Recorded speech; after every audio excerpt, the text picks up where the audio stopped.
If you want to get started in reading the books of Sarah J Maas but you're not too sure where to start, here's the way that I recommend getting into it.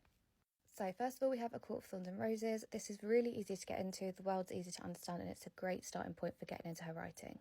To be honest, I'd recommend this series even if you just want to get started into reading fantasy for the first time. You're likely to fall in love with this world straight away, and you read this series in order, so that's really helpful. So next up is the Throne of Glass series, which is also known as her masterpiece. The world building and plot is much more intense, and at times it can be a bit difficult to follow, which is why I recommend reading ACOTAR first. I personally started with Throne of Glass, read up to Heir of Fire, and then went back to Assassin's Blade. I think that's publication order, but I feel like you need to kind of understand the backstory of the characters more for this to mean more to you.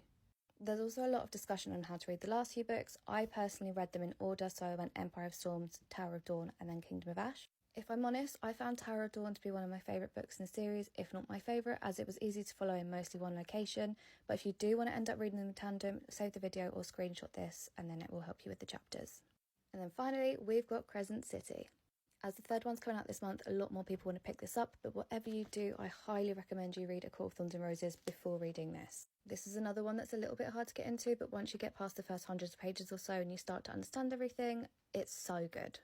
I think TikTok Shop might have a few discounts on box sets, so if you find any good deals, I'll link them below, but let me know how you get on or if you've read them in a different order than I have.